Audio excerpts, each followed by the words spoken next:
Today's podcast is brought to you by bringing needless podcasts to people. Who gives a fuck? Now with Joe DeRosa. Welcome to the podcast, everybody. I'm Joe DeRosa, and this is where I talk about one subject with one guest for 1 hour. And today's topic is showbiz. What can I say about showbiz that the people doing it don't already know, and the people not doing it will find pretentious and too inside? Probably nothing. You know, they say there's no business like it.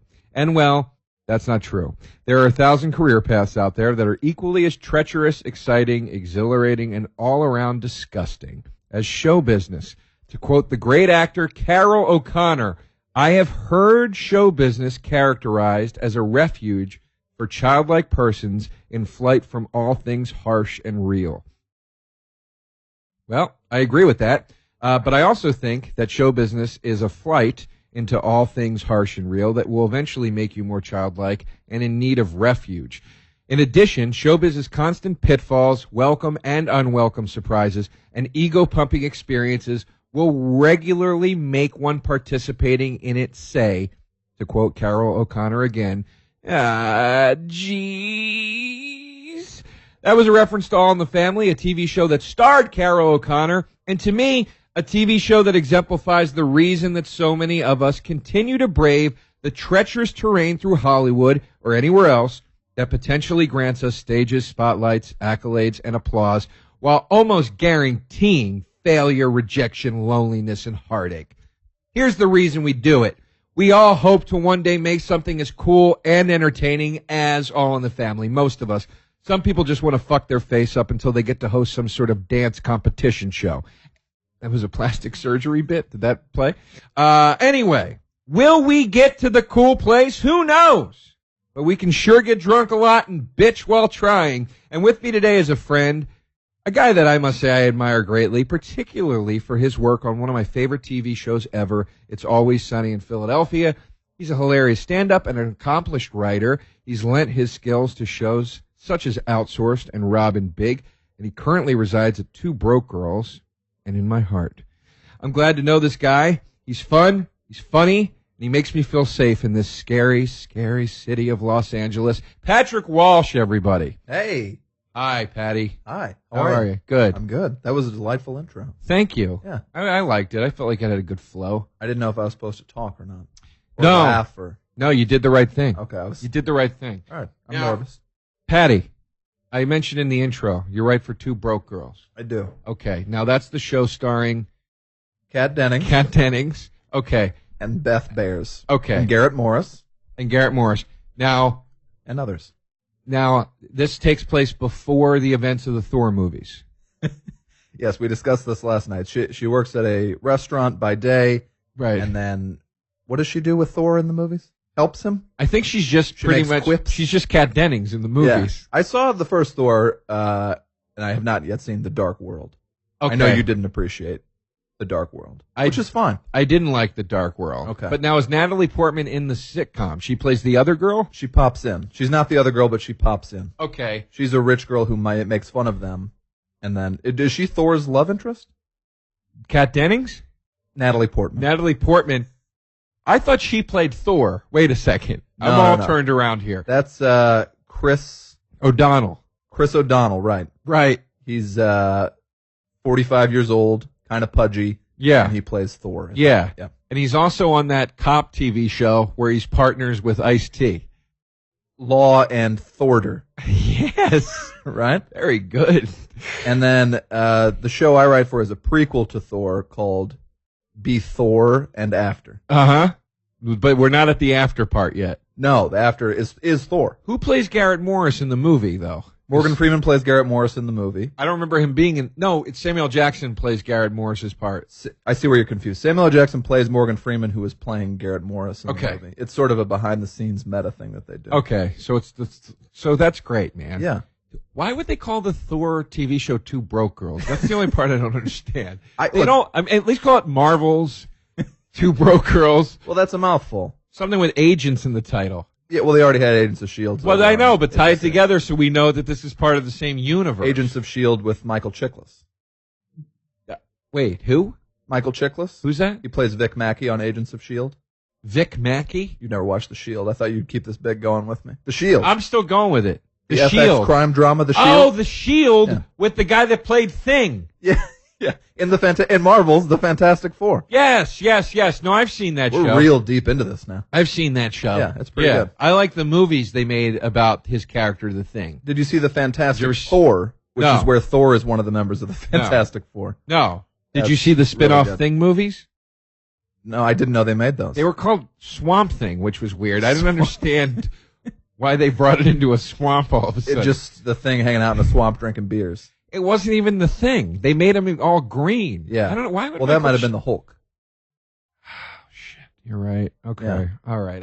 Wait a minute. Remember the Hulk from Suburban Commando Yeah, and they also had a TV show about the Hulk, which was just called The Hulk. with which, Lou Ferrigno? Yeah, brings me back to the point. They should just call Two Broke Girls Thor. I'll talk to him about it on Monday. Great. All right. Patty, welcome to the show. We're off and running with a bit. Yeah, that was a deep bit. I'm actually sweating. I felt like that was some sort of UCB improv Yeah, game. no, it was good. I thought it was great. There's also, I think there's some Easter eggs in there as well. Like when I said Suburban Commando for Hulk, I was talking about Hulk Hogan. I don't know if anyone even picked up on that. I didn't pick up on I think it. I was so far ahead of you. I didn't pick up on it. Yeah, that's If all right. I was going to go Hulk Hogan, I would have referenced No Holds Barred. But with the obvious, That's even a little that's more not obscure. really an Easter egg. No. Suburban Command. No Holds Barred is the Hulk Hogan movie. Suburban It's the Commando is wrestling. Hulk Hogan and Christopher Lloyd, Yeah. who doesn't act anymore for some reason. He does. He was in the Piranha movies. Oh, you're right. And so is Dickie Dreyfuss, who got eaten. He gets eaten in the first. Oh, wait a minute. Richard Dreyfuss is in the opening of the first Piranha movie, and he gets eaten immediately. eaten. Who's Nicky Dreyfuss? Dickie Dreyfuss is Richard Dreyfuss. Oh, I call oh. him Dickie because I'm in show business, like we're talking about. Yeah. How do you like show business? Well, I love it. Like I go to work every day and I can talk about whatever I want to talk about. Somebody comes in and they're like, "Hey, I have a ordeal with my penis," and then we all talk about it for an hour and laugh and everything, and it's a blast. Sound And incredible. I think about, I when I tempt in other jobs and stuff like that, you can't just talk about anything you want to talk about. So it's such a there are bad things about it, like any business. Sure. But the fact that I get to go in and just laugh all day and make people laugh and come up with jokes and bullshit is amazing. It is the most amazing part of show business to Yeah. me. There's no rules really. Well, and people will always say to me, like at shows, like stand-up shows, Yeah. people come up after the show and they'll go, "Oh man, you got the life, dude. You just get to do these shows." And I'm just like, look, yeah, that's all really great. Yeah. And I very much appreciate all of it. But to me, the biggest perk of show business is that you can go into a workplace, Right. a work environment, and literally talk about your dick. You can. And nobody's getting fired. And I do. There's no harassment. There's none of that. It's just like, yeah, we work in, we are in the creative wheel, and we need to be able to talk openly with one another. Yeah, and even you'll always have like a younger assistant, and the fear of that goes away immediately. Where you're like, oh, I hope this person does, like, because you say terrible things about other people in show business, Right. You say terribly sexist things, mean things to each other, awful things, yell at each other, and you just have to trust the person taking the notes that they're not going to go put you on blast. We were talking about that Friends lawsuit the other day, Yeah, that's an incredible story. and Share it with the audience, please. well, the very abridged version is that the writer's assistant was a girl in the Friends writers' room, and they had all these. You can look it up. It was a Supreme Court case, but the Friends writers would talk very, very graphically about, it was Courtney Cox, Lisa Kudrow, and Aniston in their prime, Oh, and they would say, who do you want to bang the most, Yeah. and who do you think is best in bed, and who. it's like Charlie's Angels right Exactly. there. Yeah. I mean, that's great. Yeah, three great gals, still relevant to this day. I'm happy for them. And I'd still take a shot at any one of them. As would I. We should be I mean, so lucky. I mean that in the sex way. No, I mean I was going to try to hit one of them. in the that was face. clear. That Yeah. was clear. Yeah. All right. But, and especially in a writer's room, and especially if you're working late on a script, things just start getting crazy. And they were talking about, like I was telling you, they were like, Courtney Cox has gotten so thin, I bet it's all twigs inside of her. And so, like, really gross, graphic, sexual offensive Right. thing. And all of this, so that's one example. This girl had written everything down in great detail, and that was all part of her lawsuit. She had transcripts of things people said in the room, said to her, and eventually it made it to the Supreme Court. A buddy of mine who wrote on Two Broke Girls wound up he was a Friends writer and had to go testify and all this with his wife there and things he had said and blah, blah, blah. But eventually the judge said, this is a show about people in their 20s having sex, and the writers need to feel free to talk about whatever they want, and if that's sex, so be it. So we're protected, actually, to talk about all this garbage all day. So amazing to awesome. me. That's so amazing. But just, there are lines. I'm not grabbing somebody's ass or something. That's not allowed. You're not? Dude, come on over to the show I work now. Oh, kidding. Yeah? Well, you no. can't walk around in that outfit and not expect a little something, Joe. Yeah. Well, yeah, exactly. We're talking about my ass being grabbed, not me grabbing it. Beautiful I walk around in shorts a lot, and they're patent leather, so it sends out a certain message. Yeah. Where did the Friends girls fall on that whole thing? Did they want these guys to get in trouble, or did they believe in the protection of let them talk about what they want? It was always a little awkward talking with him about it because it affects your marriage, because then they're like, well, what really happens, and I can't believe you said this and all that, and it was just it's tense. But he's way past it. But then actually, when we did the sexual harassment seminar, he's sitting there as they're discussing his case. This guy, it's a big thing even 15 years later. So I'm sure those actresses, when they read those things, were not pleased that those things were being said. But in the discussion of who do you think's the hottest and stuff, that's also probably kind of flattering, I would imagine. Yeah, I'd imagine so. Yeah. I'd be so pleased if anybody thought of me sexually to the point of being as graphic as, I bet his dick is all twigs inside. Yeah. I mean, I would just be like, wow, they really thought this through. Yeah. And Cox was my favorite. No, well, that's not true. Cox was always my favorite as well. Aniston Aniston to me was like the girl next door. She was like a sunbeam. Yeah, but Cox has was never like done a lot. So sexy to me. Like Cox was, Cox was way more like I want to go to a bar with her and bang shots and sure. like she seemed like a party, Yeah. And Kudrow was just like a very lovely woman. She's funny, and I don't know if you've seen The Comeback, which my boss actually did, but it's a genius show about show business, actually. Yeah. And that raised my opinion of her, because Phoebe for me was always a little one note, as well as LeBlanc. Any dumb character is always going to be a little one note. Yeah. I always picked Cox as well, you're right. But now you see Aniston in like We're the Millers.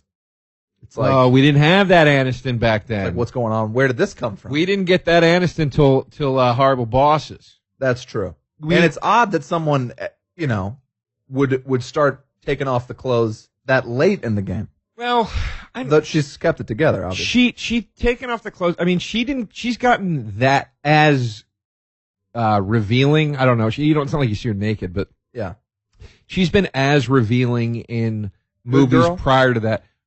I think you actually see her in The Good Girl. Boobs in Good Girl. Yeah. But she in The Breakup, there's that scene where she walks down the hallway naked, and you see as much as you can see without. That's a great movie, by the way, The Breakup. I love it. It's one of my favorite movies. Yeah. And so you've seen it, but I like that it's not what you see, it's the mouth. It's the shit she's saying. Yeah. I didn't mean that in a literal sense. Maybe it's the mouth. She got a pretty mouth. Yeah, but mouth it's with an F. Yeah, Make exactly. it extra creepy. Of course. Yeah. If you say pretty in front of it, you got to end it with the F. But yeah, I mean, look, Friends is another great example of one of those shows, like All in the Family, where you say, you disagree or agree with this, you tell me. It really is, I meant what I said. You get into this thing, and it's mortifying, and it's dehumanizing, and defaming, and... You mean show business? Yeah, show business, sure. yeah. Thank you for keeping me on track on my own show. Sure. Somebody has to. I was interviewing Kurt Braunohler on one of these, and I almost forgot it was my show for a minute. He was so convincingly talking to me about something. I was getting nervous, like, what's Kurt going to ask me? Right. Yeah. Anyway, but it can be, and look, I know there are other career paths you could pursue that are also dehumanizing and defaming. Sure. I think any office job or anything that, where there's a lot of money on the line and all that sort of stuff, and you got to kind of put yourself out there creatively, can do that to you. There's also a lot worse. You could be a Navy SEAL and face the threat of fucking death. Yeah. Cop. There's a lot more danger physically out there in other jobs, obviously. But my point is given the career that I'm in this field and all the bullshit you have to put up with, and where it makes you feel like your soul is withering away, slowly but surely. Every day. I just keep doing it because I say I just wanna hopefully one day do the thing that, like, like when I saw Star Wars as a kid, I was like, oh my God, I wept when I saw Indiana Jones and the Kingdom of the Crystal Skull. Oh God. Now, see. Hold on. Well, let me just say what I'm going to say first, because I have a gut reaction when I hear those words. I know you do, but just hear me out. You probably loved it, didn't you? I liked it. You loved the fucking Phantom Menace. I didn't love Phantom Menace. I liked it. All right. But here's the thing. I'm not going to say what you think I'm going to say. That's why I'm saying, Let me say.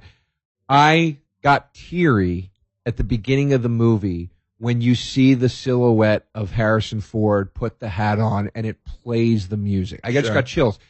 It meant so much to me as a kid. Right. Indiana Jones. Star Wars meant so much to me. I was shaking when I went to see Phantom Menace when it said a long time ago, and again, I was beside myself.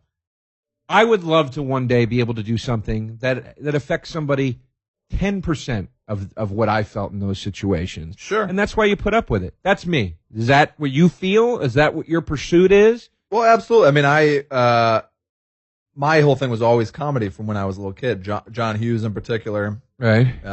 And all those movies. But I don't get those experiences now. I don't get John Hughes because he died. Right. But for me, those things ruined me. I always liked Indiana Jones way more than Star Wars.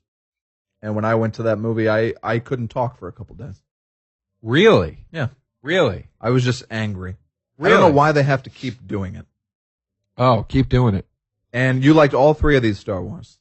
When I first saw Phantom Menace in the theater, I was like, oh, there was a lot of convincing let's put it this way. Phantom Menace made more sense to me when the trilogy was finished. Yeah. I was able to go back and go, okay, I see how this is a Star Wars movie now. Right. It was too much to try to compute. And also it was a different angle. It was meant for kids. It was too much in its when it was first birthed to the public. I couldn't process it. Now I can look at it and go, yeah, it's I get it. It's fine. Whatever. I'm not that into it, but whatever. I think that trilogy gets good halfway through the second movie. I think when they end up in that arena, actually when Anakin says I killed all the sand people and he goes into the fit of rage of revenge. I'm Arab, I'm allowed to say it. I've only seen them each one time. And the second one in particular seemed like the most boring thing I've ever watched in my life. This first half of the second one sucks. When him and Thor and Two Broke Girls as Natalie Portman is talking about the sand and the love. Yeah, that part sucks. Sands of time or whatever. What are we doing here? That part sucks. But Yeah. you get halfway through, he slaughters all the sand people, he starts turning to the dark side. Let me say that I tense up a little bit. I'm Arab, it's okay. Okay. They go into an arena and fight giant monsters. There's a huge Jedi battle. All right. So from there, and then Sith I love. I think Sith is fine. I think it's as good as... You like when Darth Vader goes, no. That didn't bother me. I mean, if we're going to... That's all I remember. When we get to the point where you're going to nitpick a whole movie because of that one thing, it's Right. like... We've all seen a million movies where a guy yells out no. We didn't ruin the movie for that reason. That's true. So Sith is fine. I think Sith is better than Return of the Jedi. Easily. Come on now. Easily. Yeah, All right, because then I'll need to watch it. there's not a 45-minute Ewok brigade in the middle of it. Well, I saw it when I was a kid. I liked it. That's a lot of it, I wonder sometimes with, all my favorite albums come from the same, 10-year block. Most of my favorite movies come from that same 10-year block. I think that's when you're 16, 17 and starting to really, really get into entertainment. Right. I think those just become your favorite things. The things I see now, I wonder if I had seen them when I was 17, if I would love them, or if I just go now and I'm like, this is bullshit and blow it off. But maybe, Sure. you Of course. you never know because you're most impressionable at those young ages. Of course. And I say that all the time. When somebody goes, you fucking attack the clones with a...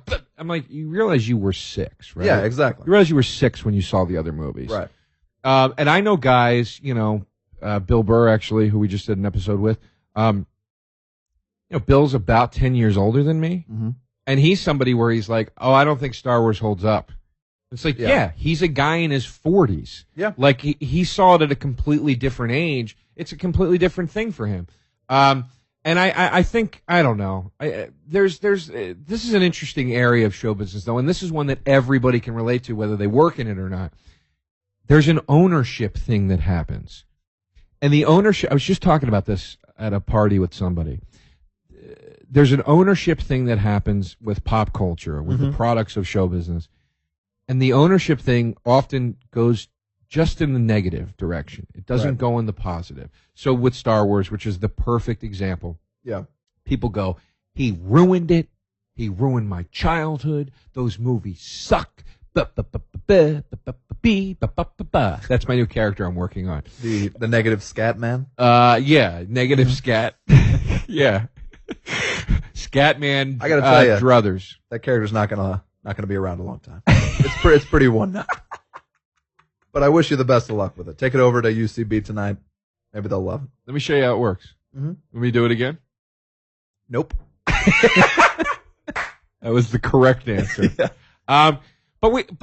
So people go that whole negative route with it. Yeah. Why not go the positive? Which is, for me, you said earlier, why did they have to keep making it? Well, for me, did the Star Wars prequels hold up to the original trilogy? No. Did a lot of parts in them suck? Yeah, sure.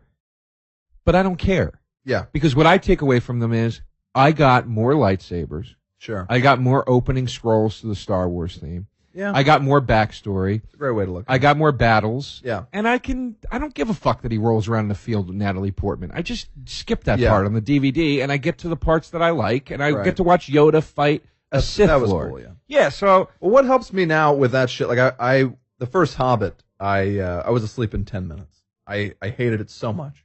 Didn't care, but I never liked that shit, Lord of the Rings. It's not my thing. I watched Desolation of Smaug the other night. High. Yeah. That high takes me back to like a childhood place where I'm not cynical about it. I had a great time and I thought it was awesome. That movie was also awesome. had a lot more action in it. That movie was awesome. It was awesome, and I don't even know why I watched it, because I expected to just fully hate it. I'm enjoying... Listen to what I'm going to tell you now. I'm enjoying this trilogy more than the original Lord of the Rings trilogy. That's gonna roll some heads. I don't care about it at all, but maybe my favorite of all of them was this Smaug. It's my favorite of all Maybe of it's because them. I like saying the Desolation of Smaug. I don't know. I thought the dragon was sweet. You put a little more pressure on the ooh part, on the you, than most I make people. it sound like an IKEA dresser. Yeah. Like, hey, can I get one of the Smaugs Yeah, here's why I loaded up in my Prius? Here's why I like this trilogy better.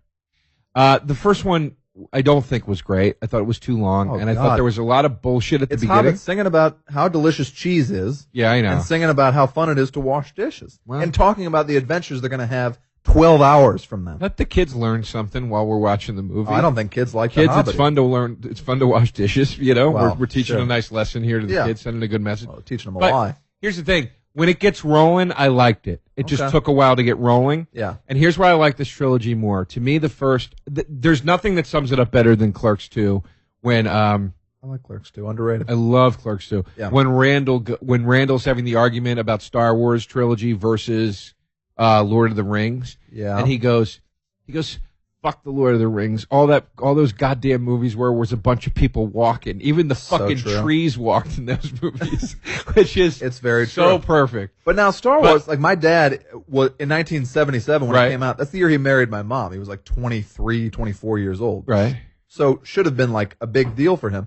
He's never seen any of them, didn't care. So that's probably rubbed off on me. Sure. Tried to watch it with him. He falls asleep every time when they're walking through the desert for what feels like an eternity. The two robots at the beginning.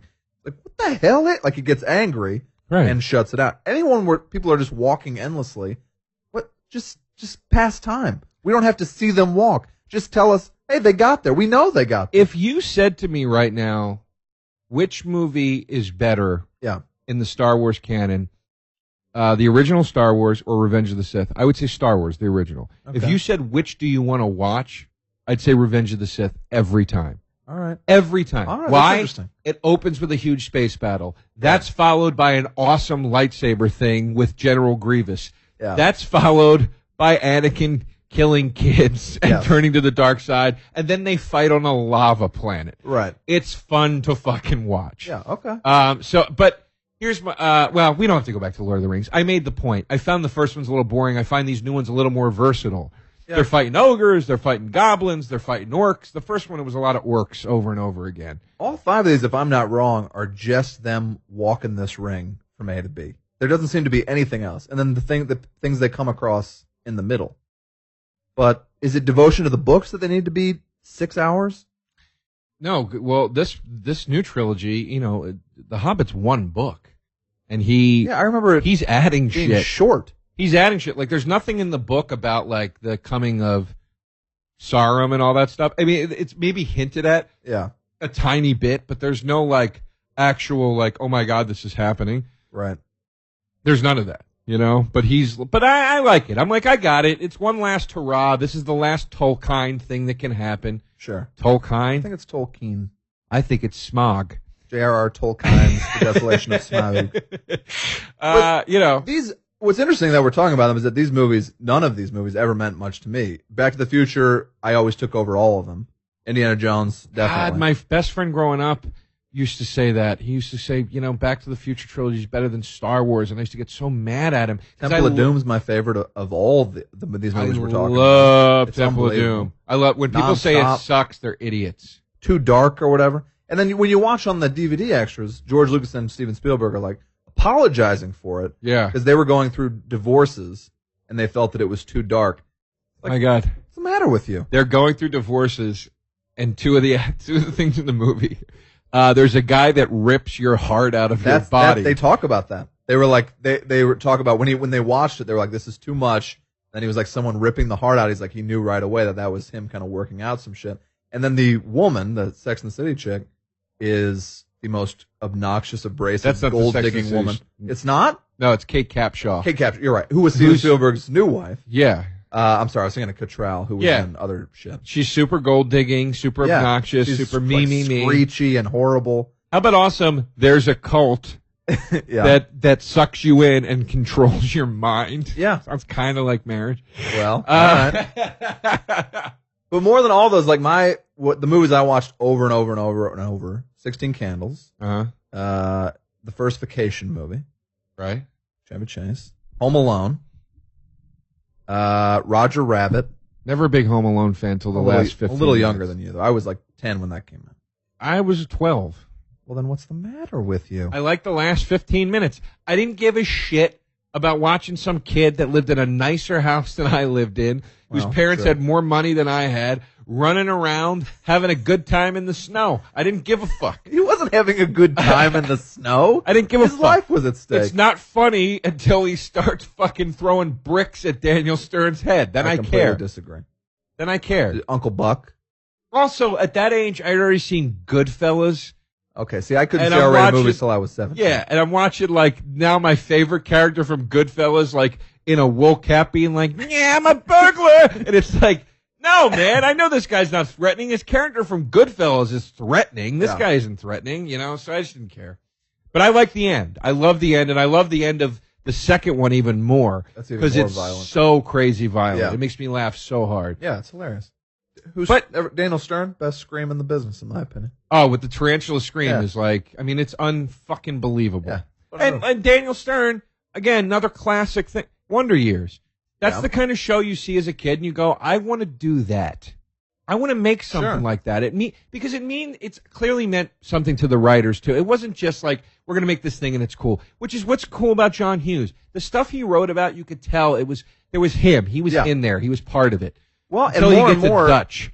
I fucking love Dutch. You love Dutch? Yeah. He didn't direct Dutch. Dutch is a hilarious movie. I don't dislike Dutch. Well, Planes, Trains, and Automobiles is one of my favorite comedies of all time. What is? And Planes, Trains, and Automobiles. Oh my God. Which is John Hughes. Unbelievable. Dutch is the exact same movie, just with a different odd pairing. Yeah, I that's why I don't like it as much. I don't like it as much. It's not 'cause as the good. kid. I love Ed O'Neill. I don't like the kid. I'm just Well, you're not supposed to like him until he comes around. I'm not interested in the He changes his uptight, snobby ways. I know. Ed O'Neill brings it out of him. I know. They learn a little about each other. But he's a kid that does this a lot. You're not going to be able to see this if you're listening at home. That flips his hair back. That flip hair thing. It's just annoying. He's supposed to be an asshole. I don't want to watch him. All right, fine. For 90 minutes straight. That's What fine. happened to that kid? What's he doing? He's done a lot of stuff. He's in Can't Hardly Wait. Wait, which kid? He was in Brotherhood. You ever see Brotherhood? Wait, on who is Showtime? he in Can't Hardly Wait? Is he the main kid? The main kid, and he's in Vegas Vacation. He's Chevy Chase's kid. That's the same kid? Same kid. It And is? What makes it more confusing is that at the time he went by Ethan Embry, and then he eventually started going by Ethan Randall, but it's the same kid. Are you sure? 100%. Because he also like Kim Cattrall was in Indiana Jones and the Temple of Doom. Let's move past that. Couldn't it have been Cattrall? I was thinking of Mannequin. Kim Cattrall wasn't Mannequin. Similar films. Pretty much identical. Yeah, I like at the end of Mannequin when he frees all the slave children. Yeah, That's my favorite part. I thought, why are these slave children in this department store? But that's how they're getting all these clothes. Yeah. But for me, I've my dad when I was little was like, "What do you want to do?" And from day one I was like, "I want to make movies." And then he said, why did you? Let me just jump in. Why did you want to make movies? What was it about the movies you loved? It's the only thing I cared about. So I would like pretend to like baseball, as I still do to this day. I would go with my friends to the game. All I ever cared about was movies, and I would like obsessively read movie books. Sure. Movies I couldn't see because my dad wouldn't let me watch movies till I was 17, but he would like open up, we played this game where he'd open up the Leonard Maltin movie guide and like give me a title, and I would have to tell him like the whole cast of the movie. It's like nerdy shit, right. But it's all I cared about, and I would like know everything about movies that I wasn't going to watch for a decade. I was obsessive about it. Right. Mostly those comedies, and then other things, all PG stuff. What was it about the Hughes stuff that resonated with you so much? Hughes stuff, I think, because it was Midwest, was a big part of it. I'm from St. Louis, and they're all in Chicago. But then also, I just thought they were incredibly funny. Yeah, they're very funny. Like what he does and what you almost can't do now. Like I've written one and almost going to turn in a second movie, and the stuff that he got to keep in is the first stuff that would come out now. And it's like I watched Billy Madison the other day, which is a very funny movie. But there's like weird, random shit in that you just can't do in movies currently. Like Anchorman can because they trust Apatow to do whatever he wants. Right. Any other movie, like we wrote a movie where there was a scene with it was a 5-page scene. The movie's about kid gets held up. They steal his ID when he's going to his 21st birthday party. He's got to get it back. A big journey through Philadelphia. So he's held up at gunpoint, and he goes up to a cop, and he's like, I need help. I need help getting my ID back. And this cop goes on to a 5-page monologue about the horrible shit he's seen in Philadelphia and why this wallet is the absolute last priority. That's great. And it goes on and on and on. But it's interrupted by the kids, and they all have like funny, funny quips and stuff. And we were hoping maybe to get like a Will Ferrell or somebody big, 'cause it's just one big scene, right, like that somebody could kill. Just a graphic, disgusting scene of like all these bodies who were found like stuffed with cum on the side of the road. Right. That's hilarious. And it went on and on to crazier and crazier places. Everyone that read the script said, we love the script. We sold the script, which was great. Right. The first thing you have to do is cut out that 5-page scene. It's the funniest thing in the movie. You have to cut it out. And more, when we turn in any script, people will say, the hardest I laughed was this scene. You have to cut it. But why? But I'm surprised that the first note is cut it and not. You just got to clean that up a little bit. No, everything's got to be on story. And like the what makes that scene. Oh, you're saying. I see what you're saying. What makes that scene funny is that it goes on forever. If it's a cop who tells one quick story about how bad it is, you might get a chuckle. But that for me, sitting back and watching that scene unfold and him talking about graphically these horrible things he's seeing and why helping you find your ID is not a big deal. That would get funnier and funnier and funnier, and I would be like, this is crazy and I haven't seen this before. But more and more you go to movies and you've seen everything. And John Hughes would take, like he'd always bring in like some weird side character, or he would spend like 10 minutes off on some little weird side plot. Like in Ferris Bueller, you got the guys who steal the car. And he'll like follow them around a little bit. Right. And like, but that's on story. I hate to side with the suits here. I'd say a 5-page scene is probably a little lengthy. Maybe the note would be, not the can best you get this down to a page and a half? It's really funny. That's never the note. One, I'm surprised that that's never the note, because it's like, why do you want to cut a funny thing? Let's just make the funny thing work. Secondly, the car thing serves a purpose. That was a bad example. That was the bad example. I thought of one movie. But John Hughes, he gives a shit about everyone in the movie, and my point is that everyone in the movie, everything they're saying is funny. So the bar scene in when they go to the blues bar in Weird Science, love it. That's a good example of what you're talking about. Doesn't further the plot. No, it doesn't. It's That is a much better. It's just that's why I'm hosting the show. Yeah. But there's that's a good 5-6 minute scene that Yeah. really gets you nowhere except let's just watch how funny it is when Anthony Michael Hall gets drunk and starts talking like a blues musician. Of course. Yeah, Or like yeah. Blues Brothers. Doesn't probably need to be 2 hours and 20 minutes. No. But like those car chases that go on and on and on and on is what I loved about it the most when I was a kid. Yeah. Like I always loved the weird detours. Like Wet Hot American Summer is a movie of all those detours, and those movies never make money. But why not have like one weird off-kilter scene and introduce the people going to the big budget mainstream comedy to something weird and different? I never understood that really. Yeah, it's it's one of the things I love so much about Scorsese movies. He is like the scene with when they go and talk to the mom about the painting. Yeah, It's a perfect example. yeah. Well, Or they're making spaghetti and they talk about how to make spaghetti. I always said that. Well, look, this is my theory. I don't obviously know what Martin Scorsese's fucking formula is, or not formula, bring him but out. his process is. Yeah, let's get Ernie, get him on. But like, I always said when I try to describe like the best Scorsese movies, which to me the best of the best is Goodfellas. My I favorite. love Favorite Casino. movie of all time. Yeah, I love Casino, Mean Streets, whatever. It's not an A to B story No. in any sense. It's almost to me like Scorsese says, okay, here's the part that takes place when Henry Hill is 15 years old. Right. What's the A to B of that? And that you could take that, you could excise that part of the script of the movie, Yeah. and you go, this is an episode of a TV show. This kid falls in with gangsters. Right. Here's the rising tension. Here's at the climax he gets popped for selling cigarettes. Yeah. He comes in, and then the wrap up moment is the lesson he learns when De Niro goes, never rat on your friends, always keep your mouth shut. The TV episode could end there. Yeah, for sure. Then he goes, okay, this is the episode now where he's in his 20s.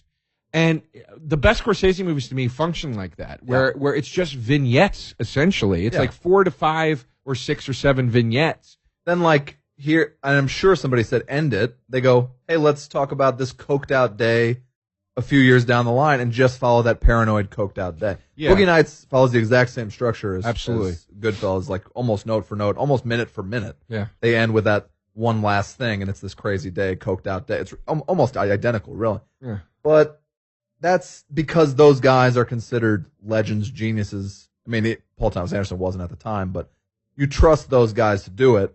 And coming up, Yeah, look at Magnolia and the reason like really creative people and like friends of mine who have sold scripts, and you'll go, well, how could this guy who's a genius have written that? How did Charlie Kaufman, who wrote Being John Malkovich, write for that Ned and Stacy TV show for 3 years? Because did he do that first? Yeah, and then he got on to Dana Carvey and that kind of shit. Really? Yeah, but now he's. I didn't know that. You see, these scripts are clearly written by like one of the all-time writing geniuses, in my opinion. Being Yeah. John Malkovich adaptation and all that. But you have to prove that you can do the normal stuff before they'll let you go off and do your other thing. It's Yeah. kind of frustrating, but that's just the way it is. Well, it's one of the reasons that I decided to make an effort to get into like staff writing and stuff. Right. Because I was out there just as a comic. Yeah. Writing these scripts and having these ideas and bringing them to people and saying, well, what about this? Yep. And there's just a validity that's not there. Yeah. You know, that you have to prove yourself for a while. I always say to people, show business, it's such a linear business. Yeah. It's never the man with the cigar and the contract. No, that it's really comes a out of work the- your way up thing. Yeah. And It's just you. the start in the middle. generations now, I'm going to sound like an ancient guy here. They don't want to do anything. My first job was in the Page program, $10 an hour, NBC Page, living in New York, and I was just destitute basically for that entire year. You make $10 an hour and live in New York. It's almost impossible to do. I had no savings, but I begged for that job and did that. And people ask all the time, well, how do you break in? And I go, well, you could do the Page program. Isn't that like an internship? Is it unpaid? Or no one wants to do any of that stuff anymore. Yeah. And the people who write me are not saying like, what's a good starting point to get in?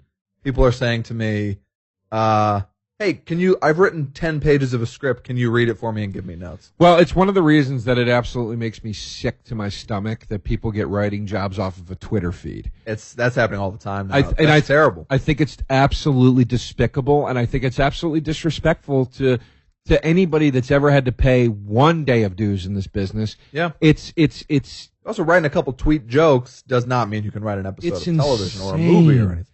It's insane. Yeah. Yeah. There's just no logic to like the structural aspects of a writing staff. Yeah, sure. The different departments in a writing staff. The focuses. Whatever it is. It's like to just pluck somebody out and go, yeah, you could do this. Yeah. It's And such a disrespect to anybody that's ever done it. Yeah. You know? Nobody's ever asking me those questions. How do I, the questions you should be asking don't get asked anymore. They want to know, how can I very, very quickly be like the executive producer of a television show? Yeah. You just can't. You have to do many, many things. I'm very happy that we've quite organically gotten to this point, because it's my favorite thing to talk about in show business, or in pertaining to show business, and it's something that troubles me. It's this problematic thing. It's almost like a virus of people that want it immediately. Yeah. And I always cite Swimming with Sharks, the Kevin Spacey, Frank Whaley movie. He's got Kevin Spacey tied to the chair. Uh-huh. You're an asshole. You're a horrible person. You've been so shitty to me. And Kevin Spacey says, you kids are all the same. You think you deserve it because you want it. Right. You gotta earn it. Yeah. And as despicable as Kevin Spacey's character is in that movie, I am like, he's 100% right. I wrote that down the first time I saw the movie. I grabbed a notebook. Sure. I wrote down this very similar quote from Mad Men. Did you watch Mad Men? A little bit. Not. I feel like you'd love it. You should watch it. I won't. I mean, I like it. I just don't watch a lot of. But the girl goes in and she's complaining about how she's not getting positive feedback from Don Draper on her ad campaign. She's like, you never say good job or anything. And he goes, that's what the money is for. And that's something to remember as well. Like when people on my staff, everybody complains, but you'd be complaining and it's like, well, we're getting paid a lot of money though. So like, he's not going to suck us off when we turn in a great joke. You might want that. You might think you deserve that. But even at this stage of the game, and I've been a writer for a while, you can't expect or even demand that kind of praise and feedback. That's what the money is for. Yeah, yeah. I saw an interview on YouTube with one of my favorite rappers is a guy, Cool Keith. I know Cool Keith. I'm a Not huge personally. I don't think anybody knows Cool Keith. I met him once. He's an artistic idol of mine. Yeah. I met him once in Katz's Deli in New York. Okay. He was standing next to my table. Yeah. Like, I guess he had finished eating. He did finish eating because he kept picking his teeth with his credit card. He was clearly trying to get some piece of pastrami out of his teeth. But he was standing next to my He table. probably had toothpicks there. And I finally leaned over and I go, excuse me, are you Cool Keith? And he was like, yeah. And we started talking. We talked for so long that I was trying to figure out how to get out of the conversation. And I don't mean that as an insult to him. Yeah. It was just he was very happy to just stand there and talk to me. Sure. And we talked for so long that I started to be like, I got to get out of this because this is going to die. Yeah. Like before this gets dead. And I gave him my number. And he's like, yeah, I'd like to come see you do comedy. I need to laugh. Oh, damn. He just kept saying, I need to laugh. And then he never called me. Well. But anyway, Cool Keith has my phone number somewhere. Well, that's the interesting thing about approaching somebody who's not Brad Pitt is if it's somebody whose star's on the decline who you really respect or, Right. Like I told you the other day about how I went to an Elvis Costello concert in Central Park and I was sitting next to David Chase, who created The Sopranos. Yeah. And this was height of The Sopranos. That's my favorite show of all time. So I'm like, hey, I'm not going to bother you or anything. I'm sure you hear this all the time living in New York, but I'm a huge fan of your show. And he was like, you kidding? Nobody fucking talks to me. Nobody knows who I am or what I look like. I'm happy to talk to you. Let's talk. And it was an amazing conversation. But this guy who I completely respected just looks like some schmuck. Yeah. And especially writers have a big part of that where it's like, this thing you all love, I do it. Right. Like when you see everyone giving these huge standing ovations to the cast each week, they deserve it. They're amazing. But I'm always like, hey, a little something for daddy. Right, yeah, exactly. All those jokes you laughed at, I wrote them. Well, here's the thing. And then that's how writers become assholes and bitter. And I try not to do that. Yeah. I played an asshole writer on Louie. I saw it, I remember it. Yeah, the guy that's like, well, you saw it. I didn't know you at the time, but now that you say that, I do remember that. Yeah. But that was so fun to get to be the writer that's like, yeah. It's stupid. Yeah. You know? There's always one of those. Yeah, exactly. But here's why I brought up the Cool Keith thing. Yeah.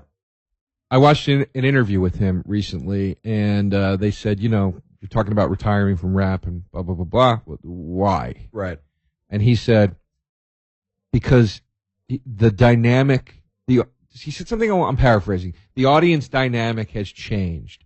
It used to be that you came to see the show and the rapper was on stage. Yeah. Now everybody in the audience is a rapper too. That's very true. And I was like, wow, fuck, that's Or they're it. a cinematographer filming the fucking show with their camera over their heads so that no one else can see it. Yeah, everybody. I mean, listen, I'm on Twitter.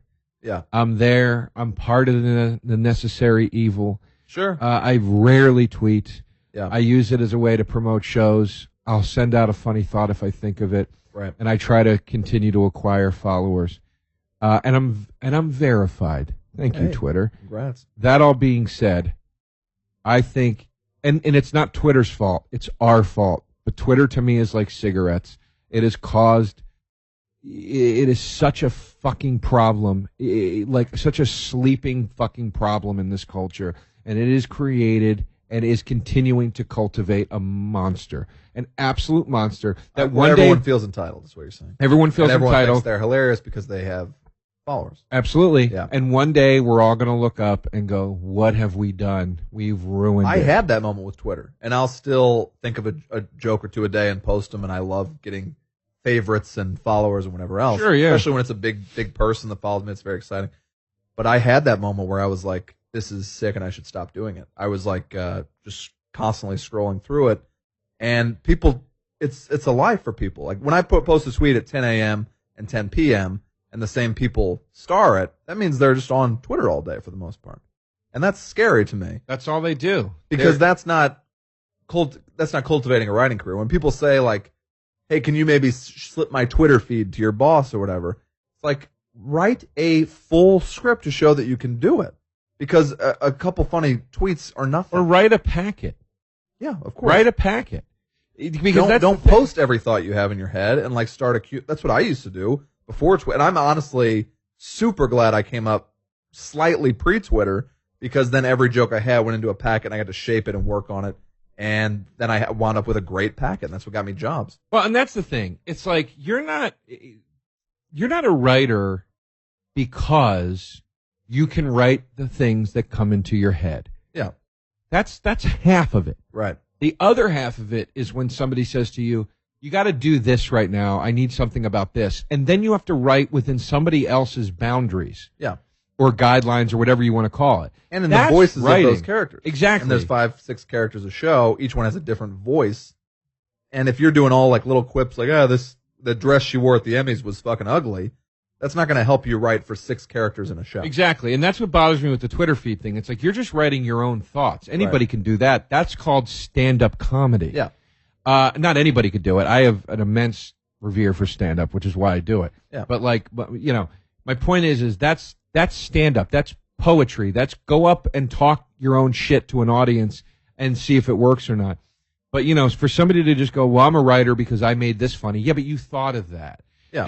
I always say about myself, I go, do I consider myself a script writer? No, I don't. Yeah. Do I consider myself somebody who's capable of writing the scripts for his own ideas? Yes, I do. Yeah. So hopefully I can sell my own ideas. Right. And if I did sell my own ideas, I probably wouldn't want to be a staff writer for those ideas. Sure. I'd probably want to just get that executive producer credit, co-creator credit, be a consultant, be there, help the process move along. But I don't think I'd want to be the guy that's sitting there writing, trying to come up with story ideas every week. Yeah. Well, usually, I though, think there's guys like you that are excellent at it. Thank you. I'd rather be out on the road doing comedy. Sure. And usually, if you want to develop your own ideas and stuff, you either have to become huge in stand-up, and they'll let you do it, like a Louis, or you have to work your way up, unfortunately, and you have to do those staff writer jobs to get to a point where they'll let you create your own thing. The reason that my career basically started, we had little Joe jobs here and there, me and my writing partner, but the reality show Robin Big was a little tiny job we had, but they went in and we met with the Always Sunny guys and we loved the show, and we had like 10 minutes to wow them, and we pitched a few episode ideas and stuff, and they told us flat out, the reason you guys got that job over, because we thought we had no chance, over like really established people, is they like to hire people who have no writing experience because you haven't learned the shitty habits of television. Right. But what the weird way of doing it, kind of their weird way, the Always Sunny weird way, which makes for a very unusual, hilarious show that people love, is that now we go into these more traditional jobs, like a Two Broke Girls or whatever, and we're bringing in kind of that weird outside the box energy, which sometimes works great. We've gotten really weird, awesome, great jokes onto the show, and there's really funny people on the show, but it's not that vibe of Always Sunny, which is kind of a dream where you can write about whatever the hell you want. You can go off on a 10-minute riff about anything you want to go off about. Yeah.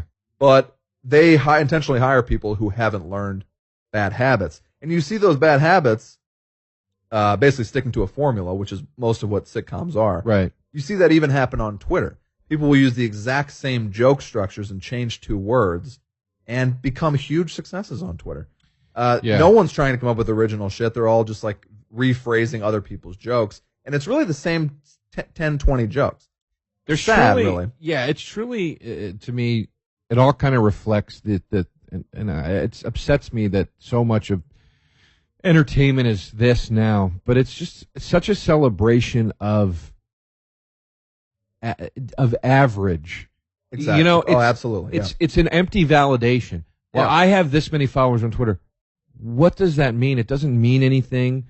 Yeah. There's no concrete worth in that. It doesn't provide any sort of monetary nothing. There's just it's literally nothing. 50,000 Twitter followers and $5 will get you $5. Yeah, exactly. Well, yeah, it does nothing for you. It's like saying I'm the best at Call of Duty. Okay. Great. Yeah. Is the Fred Savage movie The Wizard a real thing? Where you're going to travel across the country to some competition? Yeah. No, then I don't care. Yeah. Well, and also we were talking about the Fantastic Four. Fantastic Four comes out.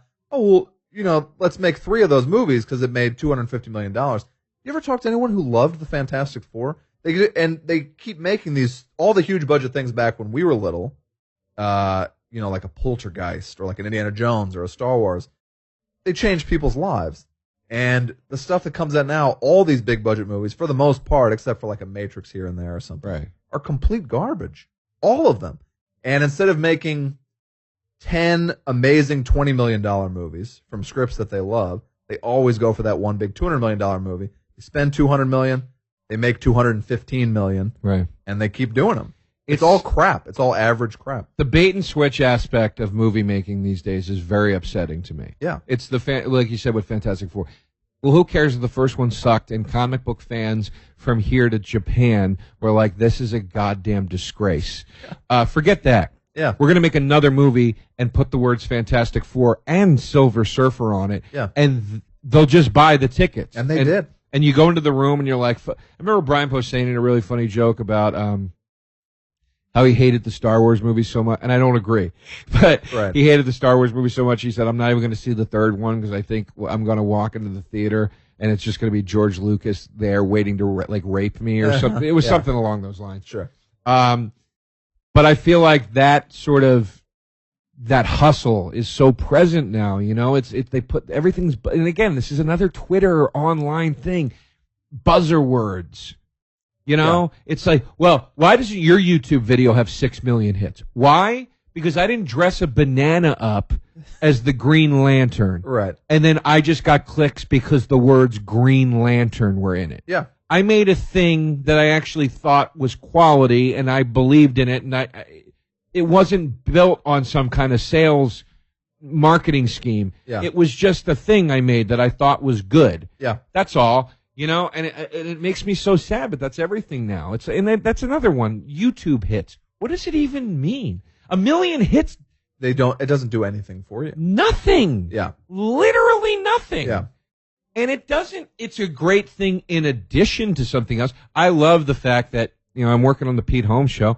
I love that our videos, some of them gotten like 6 million hits or whatever. Right. That's awesome. But there's a TV show. Yeah, sure. There's a TV show, and there's all this other really cool stuff happening. And you're using them to hopefully guide people to watch the TV. Right. That's just one little part of it. Yeah. Of the bigger picture. But people that base it all on that, my YouTube channel gets all this, these girls that like, they strip down to bikinis and dance around with their tits flopping everywhere. Yeah. Well, my YouTube channel is 4 million hits, and now I'm sitting on a panel at a major comedy festival telling people how to run their careers. Are you shitting me? Meanwhile, some fucking 25-year vet legend is across town in a half-full theater. Yeah. Trying to get people to come see his one-man show. What the fuck is going on You go see that right girl, now? you're not going to fuck that girl. And then the people who follow porn stars and hot girls on Twitter, why are you doing that? It's unbelievable. And you read through it and it's like, had a great day, had an iced tea, or whatever. What? It's all, like hot girls can get people to do anything. We're in the middle of a boom right now. If I follow this hot girl, then maybe she'll fall in love with me. Yeah. It's very absurd to me. And we're in the middle of a boom right now. Yeah. This is about to collapse. And I can't wait till it does. The chickens are already coming home to roost, and it's very lovely. And there's nothing I enjoy more than watching the failure of others. It is happening, but this is just like the comedy boom that happened in the late 80s. And this happens in entertainment in waves. Something gets way, way, way out of control. Everybody's a star. Everybody gets a shot. Everybody gets this. Everybody gets that. And then all of a sudden it just, yeah, it'll explode.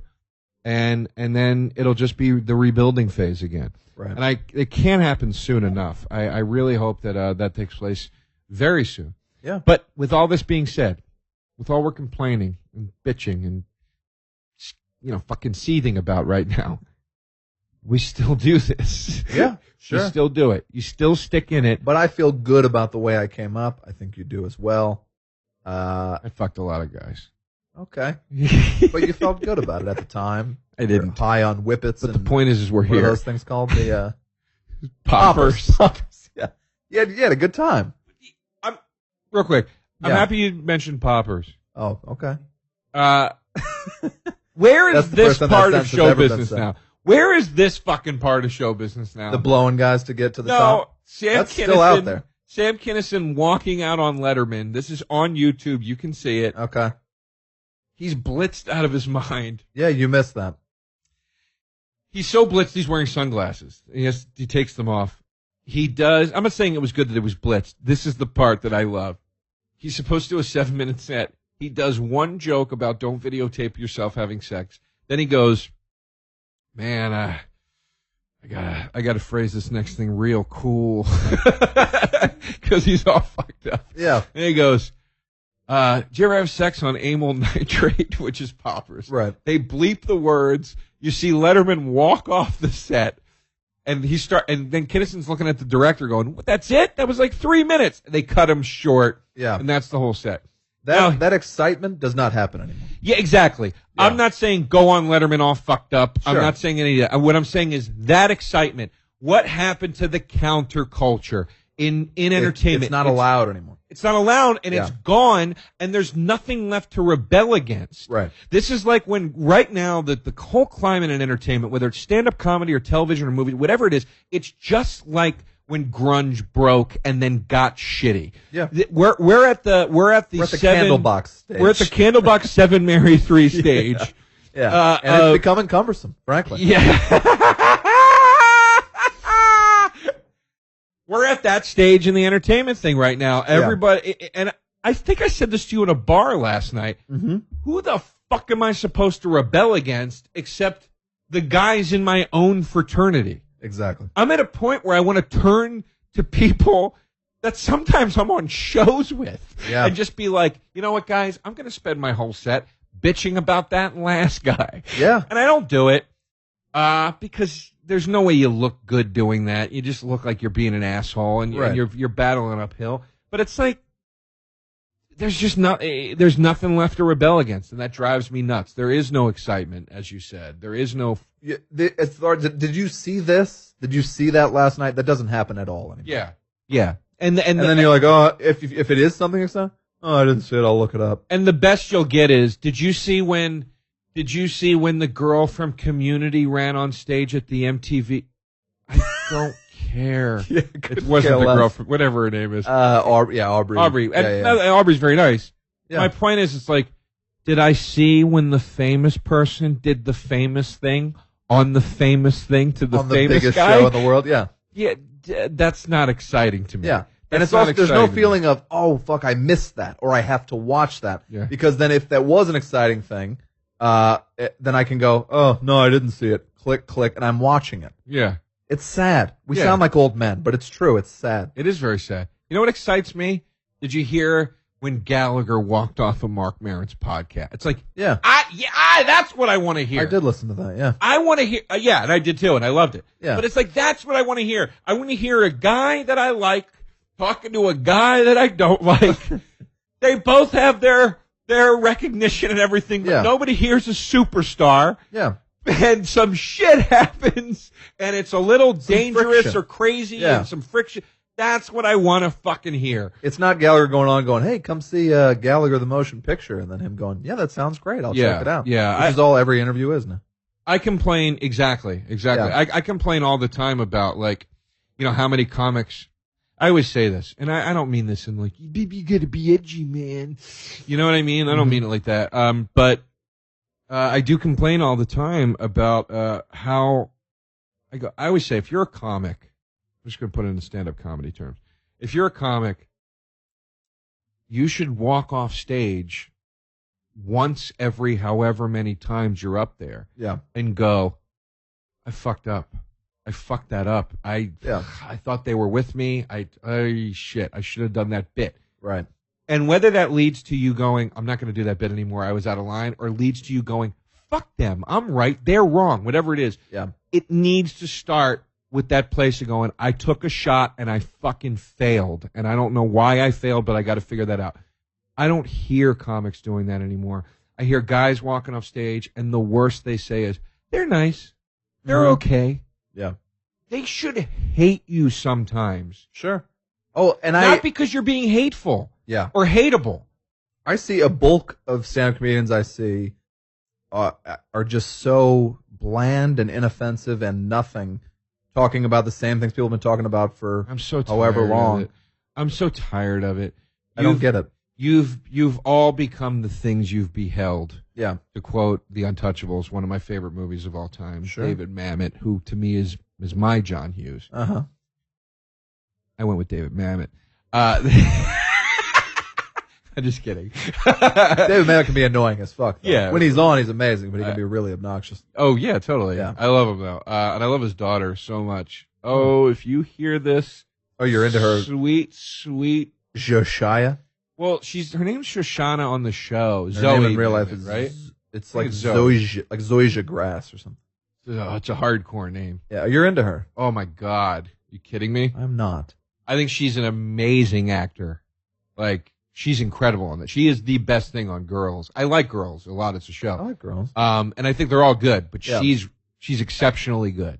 Exceptionally. How do you know that's not just her? I've never seen her in real Because life. I've seen her in interviews. Okay, She's all not right. like that at all. And she's also You don't find that performance a little 20 one-note? times hotter in real life than she is on that show. Okay. No, I don't, because to me, she's doing what truly great actors do, which is she's somehow found the bridge between character acting and being and drawing from herself. Because, Mm-hmm. you know, it's so often it's separated. It's either they're Johnny Depp or they're De Niro, and there's like Right. no in between.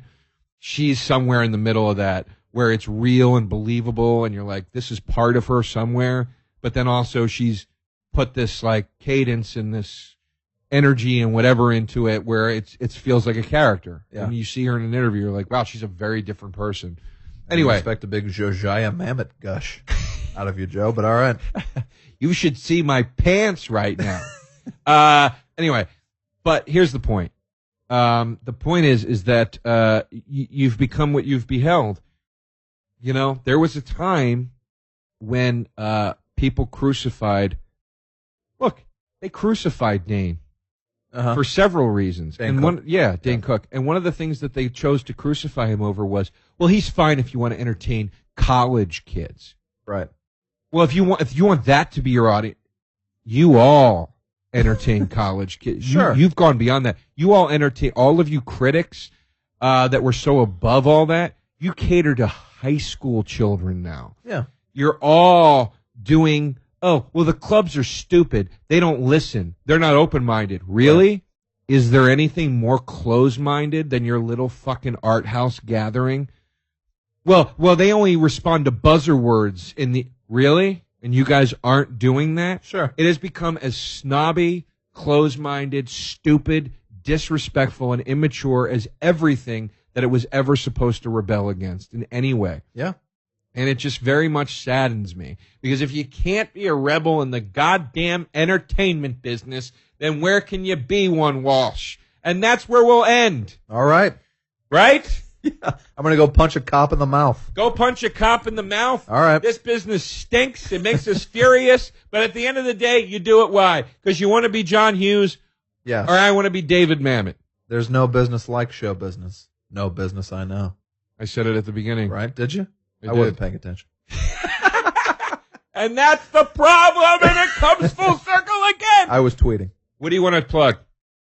I'm on Twitter at @ThePatrickWalsh as well as Vine. That's it. I do very very occasional stand up gigs. 'Cause I got a full time thing going, but I do what I can. That's cool. I choose to do both. Nobody's judging. Listen, Yeah. I work full days too. I still do the shows at night. It wasn't a criticism, Joe. Listen, go see Patty Walsh if you ever see him on a bill. Yeah. At a live show, he's hilarious. I'm doing Meltdown February 13th if you're in the Los Angeles area. Go see Patty Walsh at Meltdown. He's the best, and Meltdown's a really great show. And follow him on Twitter and Vine, as you said, and watch his TV show, Marvel's Agents of Two Broke Girls. Yeah. Looking for Starring Phil. Natalie Portman. Yeah. Yeah. And Morgan Freeman.